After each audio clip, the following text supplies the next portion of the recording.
back my toaster. Give me back my fucking toaster. Give me back my toaster. Give me back my fucking toaster. Give me back my toaster. Give me back my fucking toaster. Give me back my toaster. Give me back my tostadora.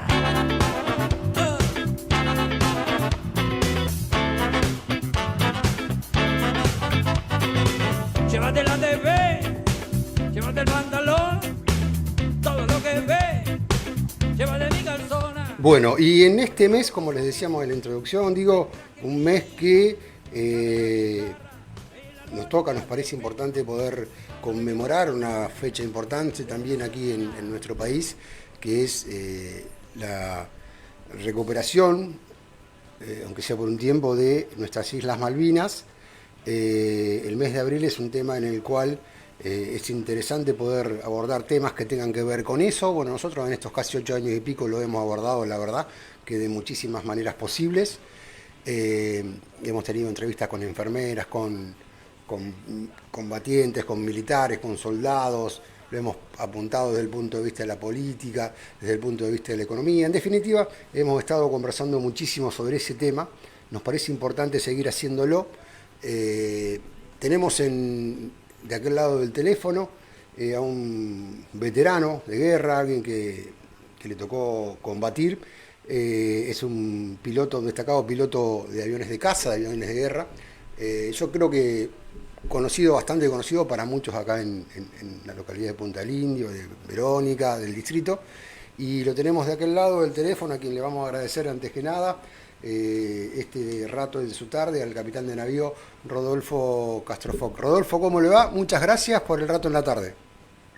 Buenas tardes y sí, muchas gracias por la entrevista. Adelante. Muy bien. Yo siempre pregunto un poco lo mismo a quienes han sido protagonistas en esos tiempos, digo, ¿no? ¿Qué le genera a usted la llegada de estos días, digo? ¿Le genera algo particular a usted, digamos, independientemente del marino, del profesional, digo, ¿no? Como parte del sentimiento del ser humano, digo, ¿no? Bueno, es unas fechas en las cuales se intensifican más los recuerdos porque hay muchas más conversaciones con respecto a y se vive mucho más también lo que nos queda, que durante el año también lo estamos recordando cuando los encontramos. Es aumentar la presencia, digamos, del tema Malvinas en nuestras vidas. Bien. Rodolfo, ¿conoce Punta Indio? Estuvo viviendo acá en unas cuantas oportunidades, digo. Yo estuve 13 años en total, en diversas oportunidades. Yo me casé y en el 65 hasta el 70 estuve en la escuela de aviación como instructor de vuelo. Ajá. Después volví en el 74 como integrante de la escuadrilla de Maki. Bien. 77 y 78 nuevamente escuela como jefe de instrucción aérea. En el 83, después de Malvinas, después de ser comandante de la escuadrilla de Skyhawk, fui de comandante de la escuadrilla de Maki. A 84-85 nuevamente subdirector de la escuela y por fin en 1989 fui director de la escuela. Así que estuve, digamos, 10 años en escuela y un total de 13 años allá en Verónica. Y bueno, estuve viviendo tanto en el pueblo como después, ya ciudad por supuesto, no, pero como después también en el barrio Portillo y por último dentro de la base. ¿Y cuántos años en la Armada, Rodolfo? Yo entré en el 60 y me retiré en 1997. Así que fueron 37 años prácticamente. Toda una vida, digo. Así es, sí. Y agradecido de poder cumplir con lo que a uno le gusta y todavía le pagan encima. Bueno, claro. Digo, una actividad, la de piloto de aviones, bueno, en su caso también de instructor, que debe ser muy importante, digo, pero digo, la de piloto de aviones de combate, una actividad que genera un riesgo distinto quizá al de otras profesiones, ¿o no? En general, en la escuela de aviación se vuelan aviones primarios, y sí después algún pasito más adelante, como los Maki, que tenían biplazas. En el caso de los A4 ya monoplazas no era una instrucción en el avión de uno a otro, sino que era un seguimiento dando instrucciones desde otro avión al que volaba primero. Claro, ahí entiendo. ¿Y cómo fue, digo, su llegada a la escuadrilla, creo que es la número 3, que es en la cual usted desempeña su función, su trabajo en el marco de la guerra de Malvinas, digo? Porque Sí, entiendo que para ser comandante o estar a cargo de eso tiene que tener mucha experiencia, que es la que está contando, y cualidades particulares, o cómo se maneja eso. bueno, en la tercera escuadrilla aeronaval de caza y ataque, ese era el nombre de la escuadrilla en sí, yo cuando llegué al tema Malvinas, ya tenía 20 años como piloto, 5.500 horas de vuelo, 800 en el avión, tenía 6 años ya en la escuadrilla, había practicado 250 enganches en portaaviones, no solamente en A4, sino también en otro avión como el T-28. Y bueno, y al mismo tiempo, familiarmente, yo tenía 5 hijos que iban desde el jardín de infantes a la secundaria. Y bueno, la experiencia la comencé en el 1975, cuando fui a Estados Unidos a hacer el curso allá con TA4, que es un curso que duró unos 4 meses y volvió unas 30 horas inicialmente, para luego en el 75 comenzar a volar en la escuadrilla de Espora. Ok. Tengo entendido, ahora vamos un poco a su experiencia, digo, que es muy interesante, la he escuchado, digo. Tengo entendido que usted tuvo un accidente bastante complicado en portaaviones. Así es, en el año 1981, 9 de agosto, 16 horas, jamás me puedo olvidar porque es su cumpleaños, Claro. en uno de los enganches, usted sabe, veníamos a unos 200 kilómetros por hora, más o menos con respecto al buque, el gancho toma el cable 3, bien, y en el momento que se engancha, ya empieza a reducir la potencia, se cortó el cable. Y quedé con velocidad sobre la cubierta suficiente como para no poder frenarlo y poca como para salir volando, como ya había hecho en otras oportunidades. Así que inicié mi eyección tirando de la manija, que hay dos manijas, una inferior y otra superior. Inicié la eyección, voló la cabina, la parte superior, y al salir la cabina después se eyecta el asiento, pero el asiento no eyectó, así que caí al mar girando sobre la banda de la izquierda, digamos, la de babor, y caí invertido desde unos 15 metros contra el mar, y en el momento que pegué contra el mar, ahí se encendió el cohete que había fallado, y salí para abajo como un torpedo. Claro. De eso no me acuerdo absolutamente nada, porque ahí ya perdí la conciencia, y recién la retomo alrededor de 6 horas después. Y lo que me cuentan es que después de unos 2 minutos aparecí braceando con el brazo derecho, el izquierdo lo tenía muy mal porque había quedado entre la cabina y el asiento, digamos, un tremendo tirón donde me rompió prácticamente el hombro y me fracturó cúbito y radio del brazo. Y cuando me rescata el helicóptero, que bajan dos hombres ranas, digamos, se tiran, me cuelgan del helicóptero, el helicóptero comienza a llevarme al portaaviones, y como yo estaba inconsciente y no bien atado, me caigo nuevamente al agua. Así que fueron los nadadores de rescate y ya me sacaron un poquitito de abajo, de la superficie, me llevan a la cubierta, ahí me ponen de costado, todo eso me lo cuentan, apretaban, digamos, para que saliese el agua que tenía en los pulmones y en todo el interior. Y me llevan a la enfermería. Ahí tuve 2 paros cardiorrespiratorios mientras me llevaban. y bueno, y estuve, ya le digo, hasta las 10 de la noche, desde las 4 de la tarde, donde me llevan en helicóptero Seeking a Puerto Belgrano, al hospital. Al hospital después me fueron a visitar los médicos que me resucitaron, digamos, de esos paros, y lo gracioso es que me preguntaban, ¿usted recuerda cómo lo sacamos? No, digo, que me voy a recordar. Bueno, entonces seguimos siendo amigos. Se nota que me han pegado unas trompadas. Claro, para recuperarlo.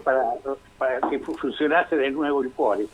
Y bueno, estuve ahí varios días en terapia intensiva. Uno de mis hijos, creo que le corté 2 carreras, la de aviador y la de enfermero, porque también entraban, me miraban todo desfigurado y salían amarillos, impresionados. Y después estuve 110 días con el brazo izquierdo, prácticamente rehaciéndolo. En el cúbito y radio tenía unos pernos, digamos, unos interiores de hierro para facilitar que se pudiesen alinear y soldar. Y estaba en eso, en el 82, que me iban a operar en abril para sacarme esos pernos, digamos, y bueno, empezó Malvinas. Así que los tutores quedaron para la vuelta de Malvinas. Ah, y en esas condiciones, digo, ¿usted fue a volar los aviones o ya fue decidido a eso? O... Yo tenía prohibido ya volar, por supuesto, pasaba por junta médica, cada tantos 2 o 3 meses pasaba por junta médica, me decía, sigue sin vuelo, y cuando llega el tema de Malvinas, que yo me entero el 26 de marzo, le dije a quien era mi comandante que yo iba a empezar a volar con las dificultades que tenía, pero lo mismo iba a volar porque no iba a mandar a mis pilotos al combate, claro, y yo me iba a quedar en tierra. Claro. Y empecé a volar me tenían que cerrar la cabina y abrir la cabina desde afuera, por el esfuerzo que significaba para el brazo izquierdo, que no podía. Tenía que subir el tren de aterrizaje con la mano derecha en vez de la izquierda, que no podía subirlo por el esfuerzo que había que hacer. Así que tomaba el bastón con la izquierda, cruzaba a la derecha y lo subía. La mano hacia atrás la hacía llevando con los dedos al brazo para tocar alguno de los botones que necesitaba de ese sector. En fin, pero digamos, me la rebusqueaba para volar. Y sí, y cumplí misiones, por supuesto, en Malvinas. Y al regreso, recién en agosto, me reconocieron que estaba en condiciones de vuelo, los médicos. Claro. Una vez que me sacaron los tutores, tuve una rehabilitación y quedé con un 30% de capacidad civil, pero como ya había volado, no pudieron sacarme que podía volar. Claro, ya estaba hecho. Así que seguí volando en mi carrera unas cuantas horas más. Muy bien. Y usted dice que participó en 2 o 3 misiones durante ese lapso. Sí, participé en 2 misiones de combate. Okay. Una fue el día 21 de mayo y la otra fue el día 23 de mayo. Sí. ¿Sí? No, digo que también lo había escuchado mencionar, digo que la misma escuadrilla estaba en reserva, que tenían algunas limitaciones esos aviones. Sí, no es que estuviera en reserva. A fines del 81 se detectan, después de un enganche portaaviones, hay una pérdida de combustible del avión y detectaron que estaba fisurado el larguero intermedio del ala. El larguero intermedio del ala está bajo la cabina, digamos, y es el que une de alguna manera las 2 alas, y es un lugar donde hay combustible, porque los tanques están en las alas. Claro. Entonces perdía combustible, y entonces lo que hicieron es revisar a todos. Y de los 10 aviones que quedaban, originalmente fueron 16, de los 10 que quedaban, 7 estaban fisurados. O sea, nos quedaban 3 realmente en condiciones de vuelo. Así que yo tomé el comando en diciembre del 81, todavía estaba con yeso, apenas podía sostener la espada y la ceremonia. Yo tomé con 3 aviones y gracias a un préstamo de la Fuerza Aérea, que nos prestaron 3 cohetes, a esos 3 aviones que estaban todavía en condiciones de volar, le pusimos esos cohetes que estaban buenos y volamos al principio con 3 aviones. ¿Qué pasaba con los cohetes? Se vencían todos el 31 de diciembre de 1981. Usted cuando dice cohete está hablando de los asientos de sectores, ¿verdad? Así es, perdón, No. Los cohetes son, atrás del asiento hay un cohete que mide como 1 metro, que es el que hace, digamos, la eyección, que lo lleva a unos 60, 80 metros al piloto, y es la parte inicial que a mí me había fallado ya dentro de portaaviones, el accidente que le he contado. Eso. Entonces, evidentemente, estaban dando sus primeras señales que no andaban bien. Tal es así que los cohetes tienen, una vez que se abren y se colocan, tienen 5 años de vida.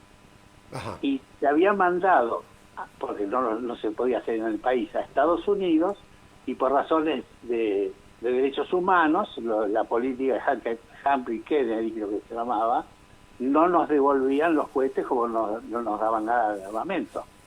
Así que se fueron venciendo y teníamos esos 3 cohetes solamente y 7 aviones fisurados. Así que cuando viene el tema del 26 de marzo, que me dice lo que está pasando, comenzamos a recuperar los aviones, cambiándole alas de aviones que se habían comprado también en la compra inicial como repuestos. Se cambiaron, ahora no recuerdo si fueron exactamente 2 o 3 alas, y las que estaban menos fisuradas asumimos el riesgo de volar con unas alas que tenían alguna fisurita, pero bueno, desde ese punto de vista no hubo problemas. Lo que sí tuvimos es que los cohetes eyectores de asiento, por orden que decía que se considerarán en servicio mientras dure el conflicto.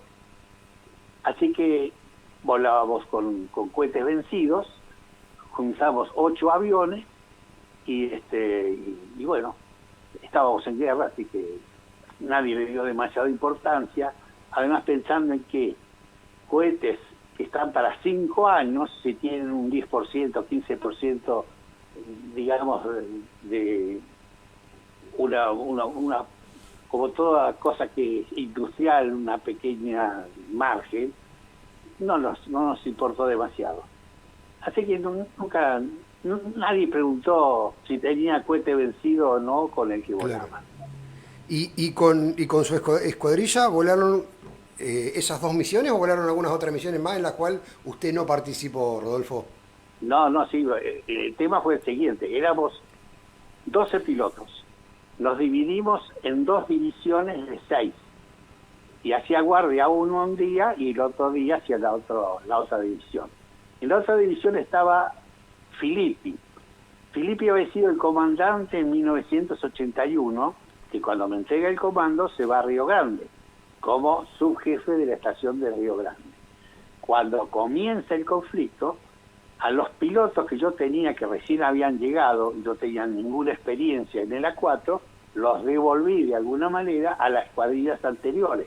Por ejemplo, Owen Kripa fue a Maki, estaba con nosotros, pero nunca no había volado el A4, así que no nos servía para la guerra.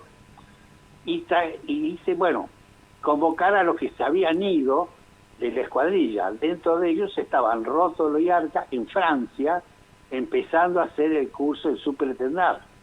Así que regresaron con sus familias, a completar la escuadrilla. Y otros pilotos también que estaban en destinos, como la Fragata Libertad y otros portaaviones, volvieron a la escuadrilla y juntamos 12 pilotos con experiencia. En general, con mucha experiencia, porque en general el grupo eran, por lo menos el promedio era 10 años como aviador naval. Tenían un promedio de unas 2.750 horas, era la media entre todos. 2.750 horas de promedio. El que menos tenía era 2 años en A4. La edad promedio era 32 años. Éramos 11 casados y un soltero, y el promedio de hijos era 3 hijos por piloto, contando a 2 mujeres que estaban embarazadas desde ese momento. Así que era de mucha experiencia. En ese momento A4 era un poco la elite del ataque. En Punta Indio estaba el Maki y anteriormente estaba el T-28 en SAN, y también en la cuadrilla de propósitos generales y de ataque en Espora. Así que cuando uno llegaba, después de haber pasado T-28, ir a portaaviones, tener una buena cantidad de enganches, a Maki para ser reactor, recién ahí llegaba a 4. Así que no íbamos en el segundo año de recibidos o en el primero, claro, como en otro fuerza, como con Fuerza Aérea, que llega a 4 de alumnos de alférez. En nuestro caso, el que llegaba muy temprano era teniente de corbeta antiguo, teniente de fragata. Claro. Así que era una cuadrilla con mucha experiencia.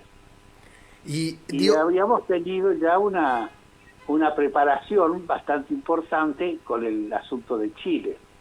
En el 78 habíamos ya practicado la doctrina que se había formado. Éramos en ese momento con 11 aviones y 17 pilotos que embarcamos en el portaaviones y estuvimos ahí. Lo único que se pudo hacer de guerra fueron 2 interceptaciones de aviones chilenos que nos estaban explorando, que eran los Caza 212, y se pidió autorización para derribarlo y no lo autorizaron desde el presidente de Argentina, creo que llegó más o menos el pedido de autorización, pero no se autorizó a derribarlos. Okay. Volvieron menos, ya dejaron de aparecer porque 2 veces los interceptamos. Okay. Y poco antes, ustedes recuerdan, en el 78, alrededor del 23 o 22 de diciembre, es cuando, viene la mediación y se nos terminó la cuasi guerra. Ok. Y cuéntenos de esas misiones, porque ustedes despegaban desde el continente, ¿verdad? El portaaviones ya no estaba en actividad, claro. digo. Nosotros tuvimos la posibilidad de un ataque muy importante que hubiera sido el del día 2 de mayo. El día 1 de mayo estábamos a la altura de Deseado, unas 100 y pico de millas adentro, y el aviones Tracker hacían exploración.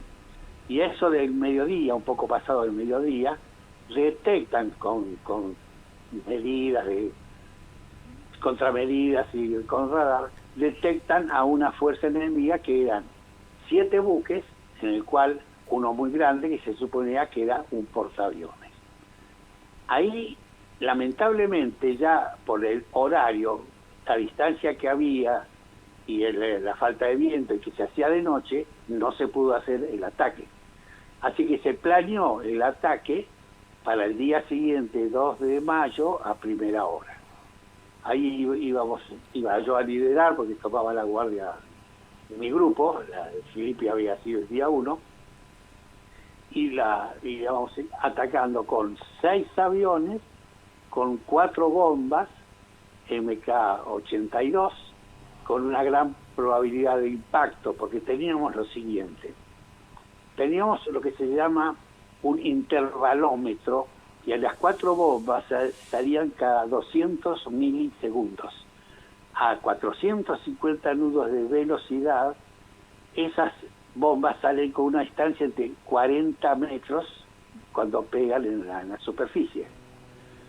Así que la probabilidad de impacto, que era alguna de esas 4 bombas, contando que de 6 aviones con 4 bombas cada uno, no iban a ser de 24, pues 2 no iban a llegar a lanzar, porque iban a ser derribados. 4 lanzados, entonces 16 bombas, y 2 iban a regresar a bordo. Esos eran los cálculos de escuela que, digamos, que se jugaron ahí, el comando superior lo jugó. Así que íbamos a perder, de los 6 aviones íbamos a perder 4.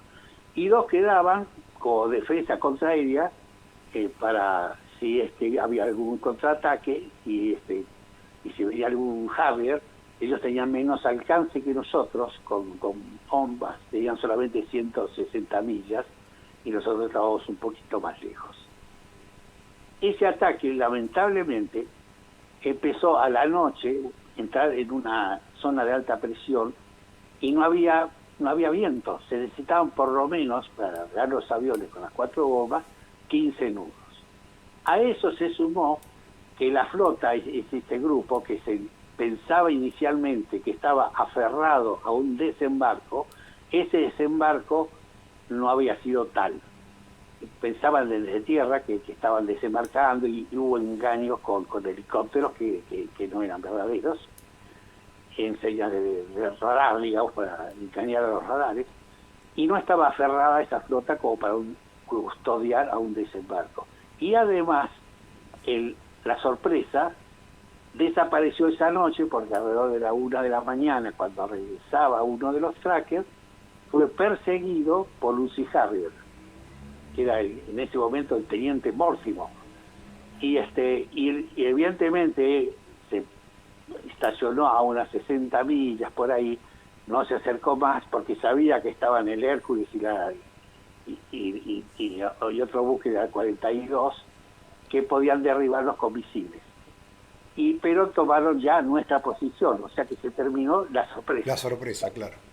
Y al día siguiente, cuando no había viento, que había que bajar bombas, el comando superior dijo, vamos a hacer otra exploración. No lo encontraron tampoco a la flota de ellos, se había abierto, se empezó a alejar, y hubo, cosa que me enteré después, de presidencia, hubo una orden de no hacer acciones excepto en respuesta, que fue porque Belaúnde Terry, el presidente peruano, iba ese día a reunirse con un embajador del Reino Unido y un embajador argentino para lograr un alto el fuego.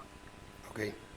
El 2 de mayo, como se recuerda, a la tarde, orden de la Thatcher, orden a Belgrano. Claro. Y ahí se terminó toda la negociación. Pero sí estuvo muy cerca de hacerse la negociación, esa de Belaúnde Terry, que fue abortada por el hundimiento del Belgrano, que el Conqueror lo estaba siguiendo. Bien. ¿Usted le parece, digamos, que las Fuerzas Armadas Argentinas estaban lo suficientemente equipadas para enfrentarse a una de las principales potencias del mundo? Batalla le dieron, claro que le dieron batalla, pero usted, que tiene la mirada militar y obviamente el conocimiento y muy preciso por todo lo que nos está contando, ¿era una guerra posible de ganar? Bueno, ellos mismos lo dicen, que estuvieron, el comandante de toda esa fuerza, en algún momento estuvo, dice, a punto de volver, porque fueron los hundimientos que tuvieron de importantes buques. Piense que primero le hunden el día 4, le hunden a la Sheffield, el 25 le hunden a la Coventry, y además al Atlantic Conveyor, que venía con todo lo que se necesitaba para hacer un apoyo logístico y avanzar sobre Puerto Argentino. Así que esas primeras, y además había muchos buques que fueron averiados, algunos se tuvieron que retirar de zona, y en esos momentos el Woodward, que era el comandante, escribió que estaba pensando que por ahí tenía que rendirse. Y además, al final, cuando desembarcan, ahí tienen en Bahía Agradable lo que fue su peor día, el día más negro, cuando la Fuerza Aérea le hunde los dos buques, uno de ellos lo hunde, el otro después más tarde está abandonado, el Sir Galahad y Tristan, que es cuando mueren más de 50 hombres en ese desembarco. Y si él expresa que si por ahí los argentinos hubiesen tenido un poquitito más de aguante, se le iba a poner muy difícil seguir avanzando, porque le estaba faltando tanto munición como logística. Claro, por lo que usted... Sí, no, continúe, disculpe. Sí, sí, fue digamos, que la diferencia en cuanto bueno, los medios de ellos eran medios modernos y el único que teníamos nosotros, moderno realmente, era el super estándar con el misil Exocet, Claro, que es el que hunde primero el día 4 a la Sheffield. Y ellos empiezan a hacer, digamos, trabajan lo que es la operación, que la primera parte era el Plum-Duff, que era ir con C-130, desembarcar de noche en la pista de Río Grande, con grupos de unos 60 hombres más o menos, matar a los pilotos, romper a los aviones, y eso fue alrededor del, no me acuerdo exactamente, fue el 17 de mayo, que es cuando va con un helicóptero Sikkim, que sale del Invencible, para hacer la primer parte, aterrizan al norte, por ahí, en Estancia La Sara. De ahí el capitán que iba a cargo del grupo de hombres ve que están fueron iluminados por uno de los destructores que estaban en la costa. Había 2 destructores que habían sido los escoltas del Belgrano en esos momentos, y lo iluminan con radar.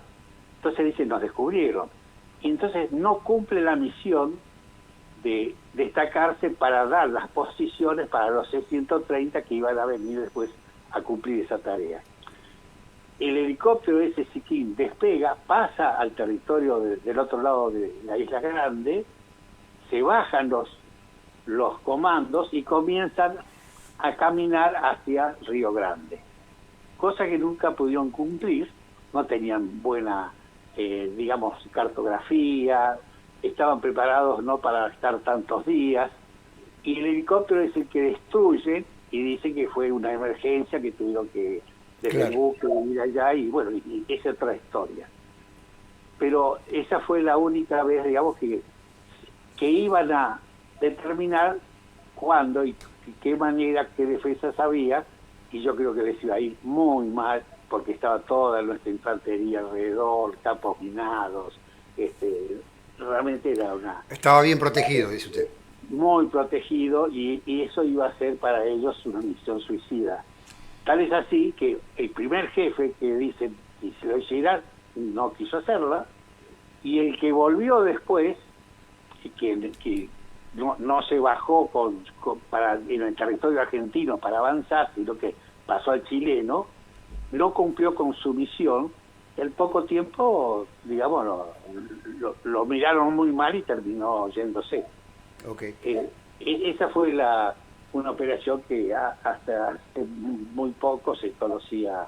Sí, había escuchado algo de ese relato. ¿Y sus misiones cómo fueron, Rodolfo?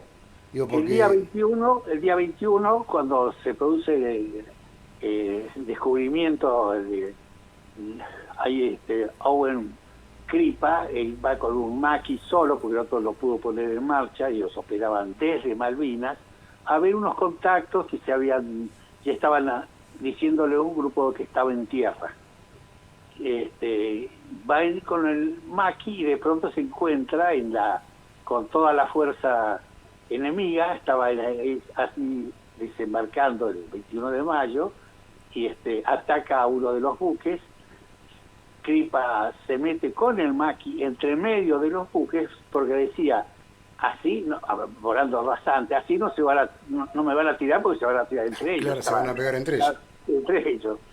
Zafa, porque al salir no lo alcanza ningún misil de esos, y ahí comienzan las órdenes para atacar a ese desembarco. Y nosotros, los 12 pilotos volaron ese día. La primera salida la hice yo. Fue una salida un poco problemática porque no teníamos reabastecimiento en vuelo.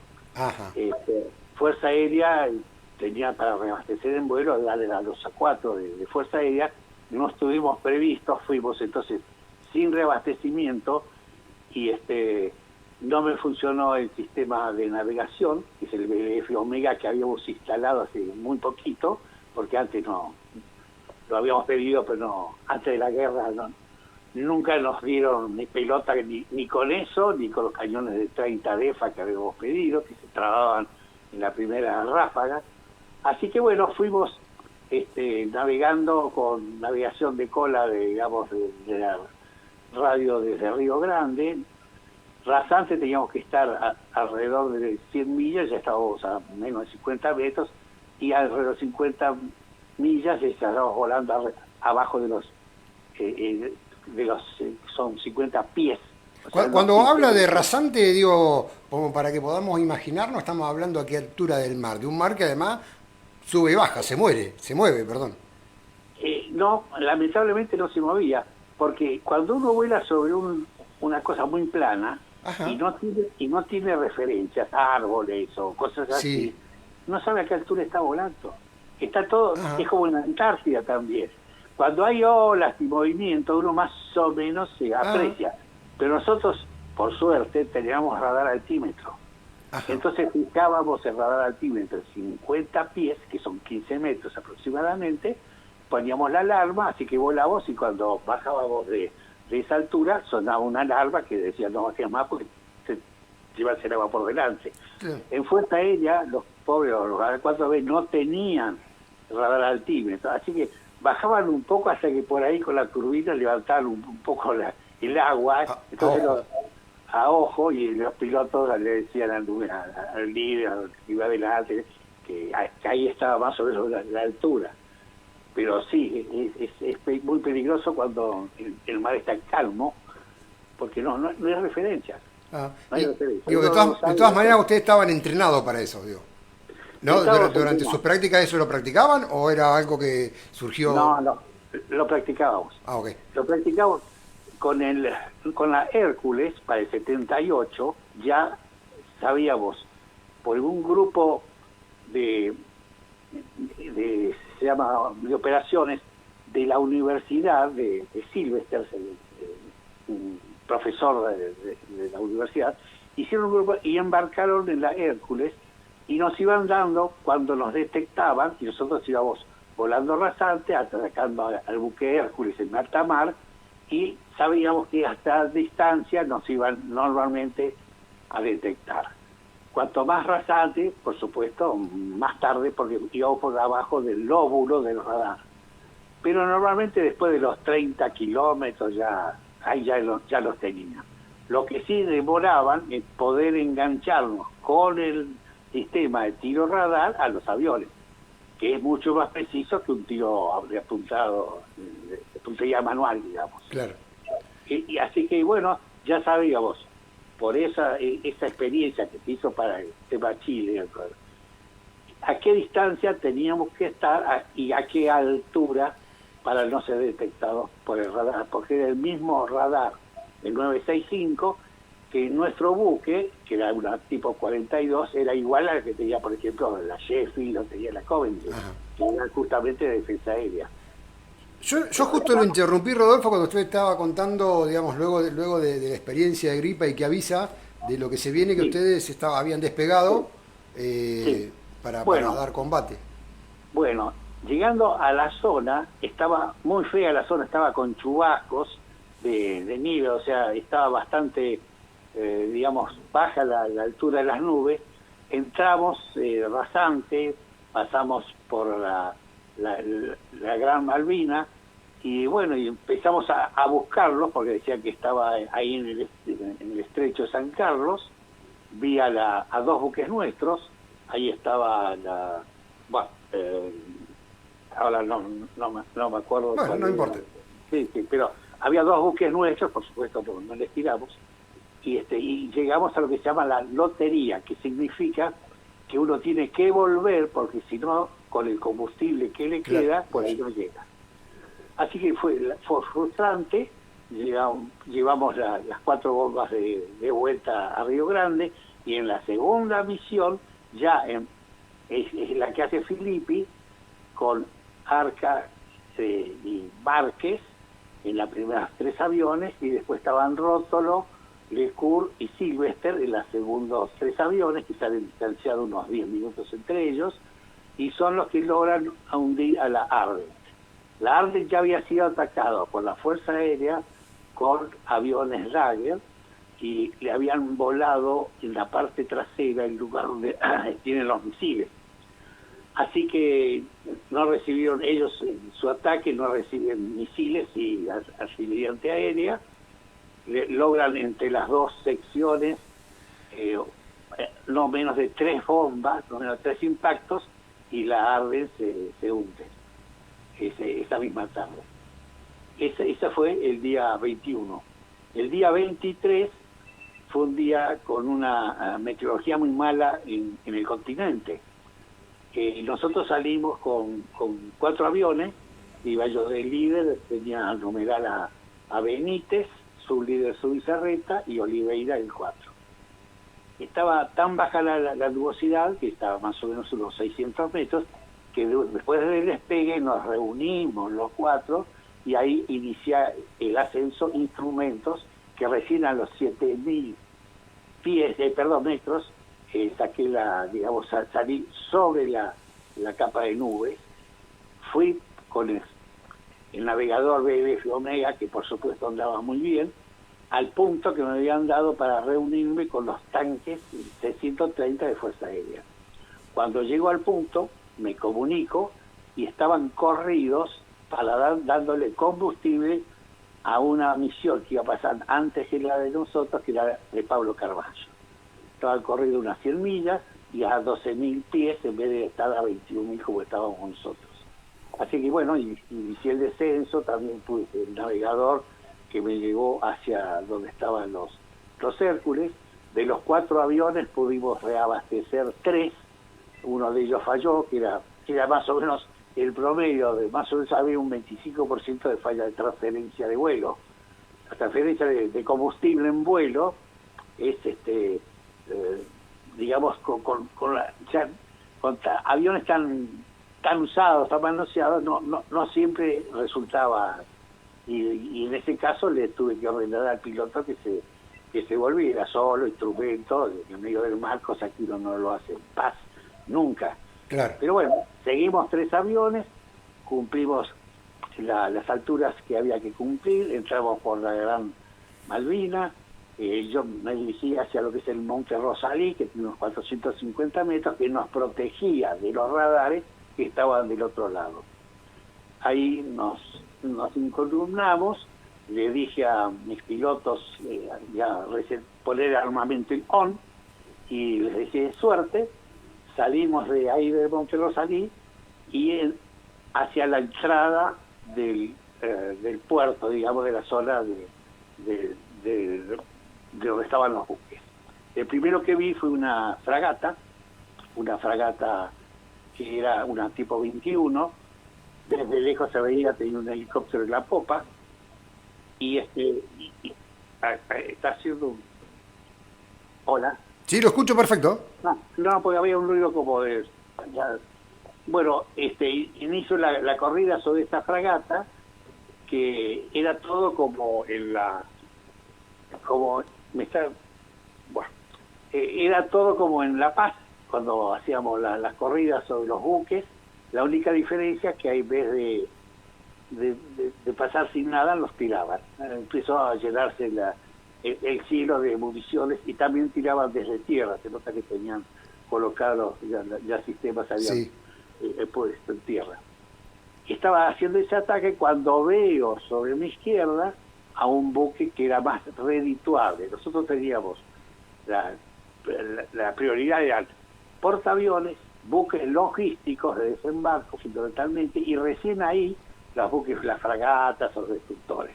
Así que yo me dirijo hacia ese buque más redituable, y Benítez sigue sobre ese destructor tipo 21. Cuando estoy próximo a lanzar, veo que desde cerca de la proa algo luminoso que viene así en forma errática y muy rápido hacia mi avión. Y rápidamente descubrí que, dije, esto es un misil.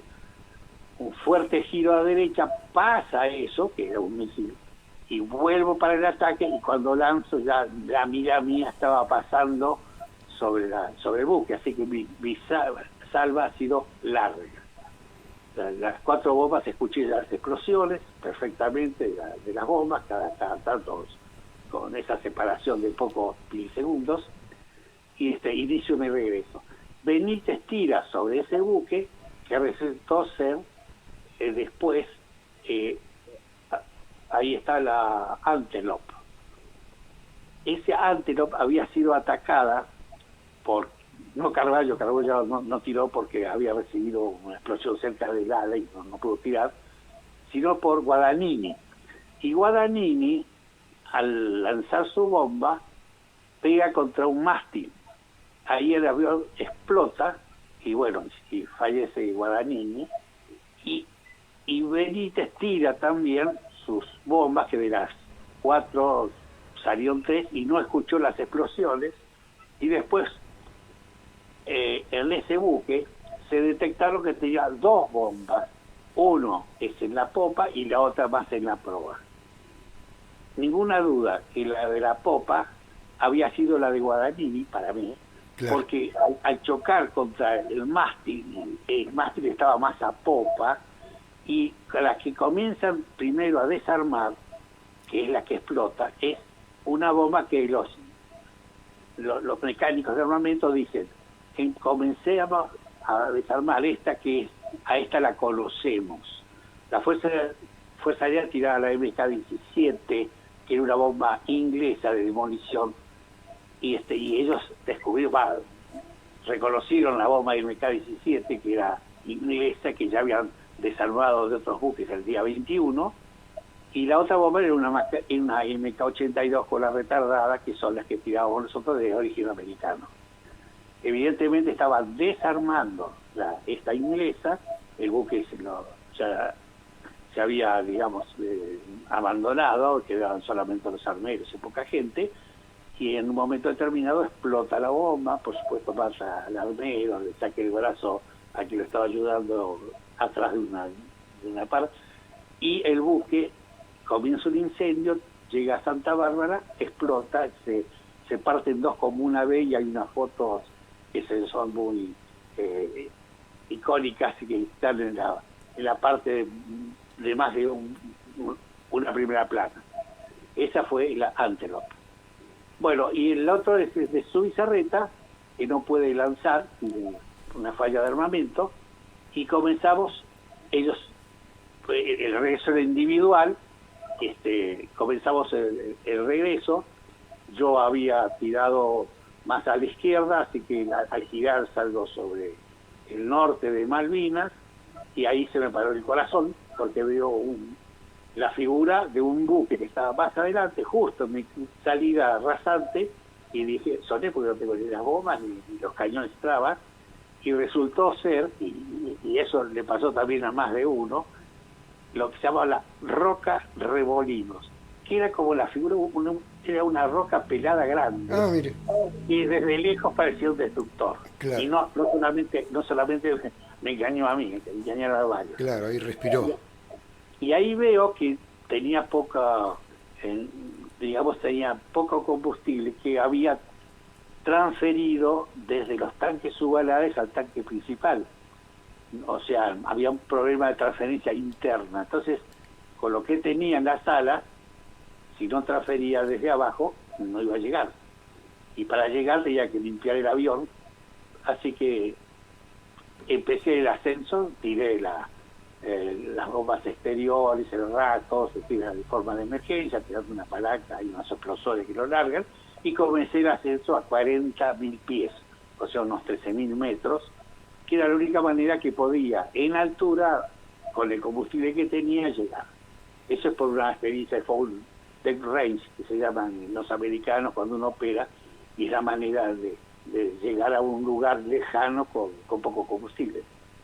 Así que bueno, tanto Zubizarreta como Benítez me dijeron que se reunían conmigo, le dije que no, porque yo me estaba ascendiendo y podía recibir misiles de cualquiera de los buques que estaban alrededor, y estaba ya dentro de capa, recién aparecía ahí nuevamente a mucha altura, salir instrumentos sobre capa, y comencé el regreso y ellos se adelantaron mucho más rápido, yo iba con potencia reducida de alguna manera, y perdí contacto con ellos ya cuando pasaron a la torre de control, más o menos unos 60 millas antes de yo llegar.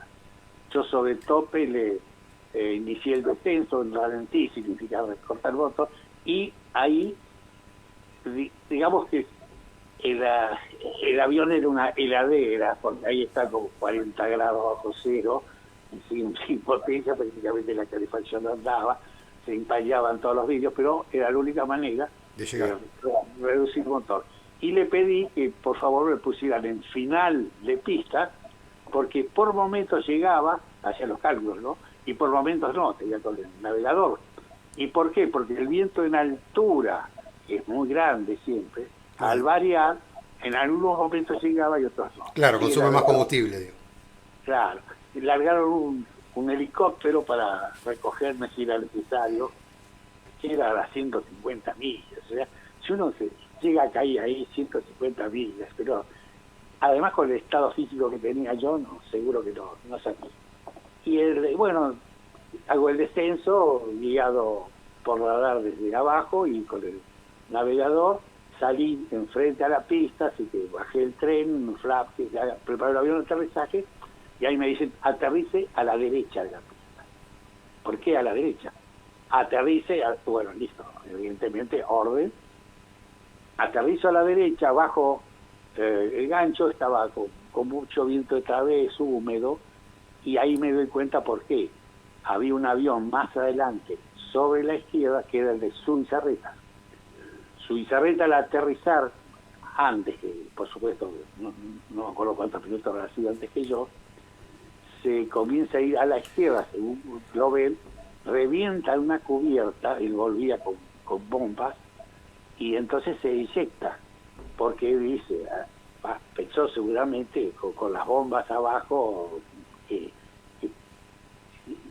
irse fuera de la pista, por ahí terminaba explotando, se eyecta, y bueno, la eyección fue fallida, salió con mucho humo negro, y no llegó a desplegarse el paracaídas cuando pegó contra la pista, digamos, los pocos metros que lo elevó el asiento.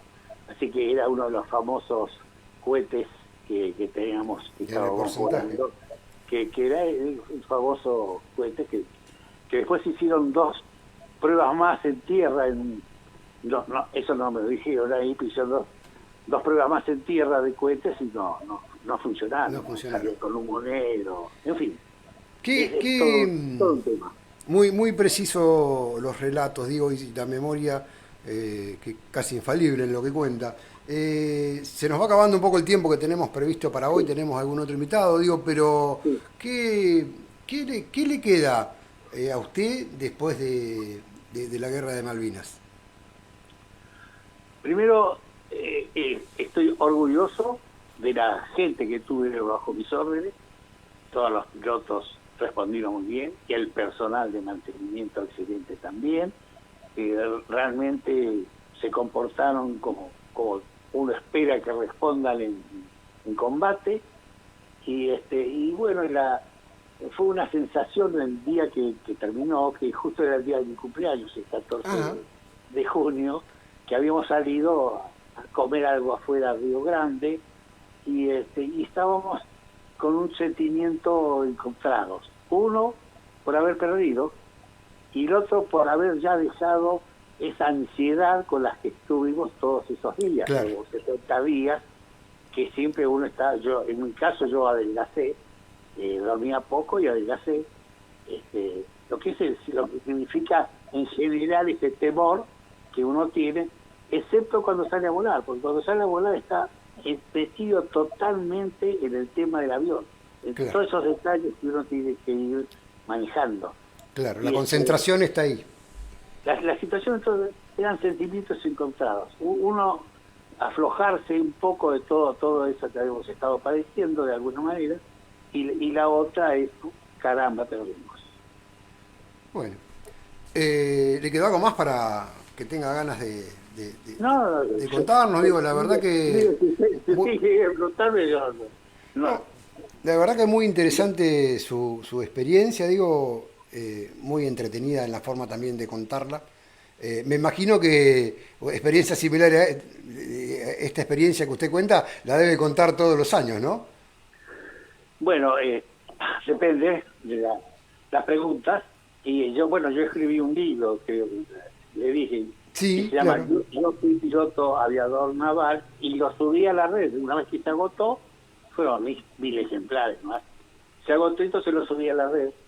Y bueno, y en base a eso, digamos, tengo, por supuesto, mucho más relatos, pero no es el caso ahora. Bueno, Rodolfo, le agradezco muchísimo la predisposición para conversar con nosotros al rato en la tarde. Seguramente, como decía al principio, debe haber gente aquí en Verónica, sobre todo, que lo recuerda, que tendrá también, me imagino, anécdotas para contar al respecto, compartidas con usted, pero le agradezco fundamentalmente el rato en la tarde y la buena atención al momento de conversar. Muy bien, gracias Darío por toda esta entrevista, y cuando quieran estoy a disposición por cualquier cosa que necesiten desde el punto de vista de haber sido el comandante de la escuadrilla. Muy bien, le mando un abrazo, Rodolfo, que esté bien, cuídese. Saludos. Give me back my toaster.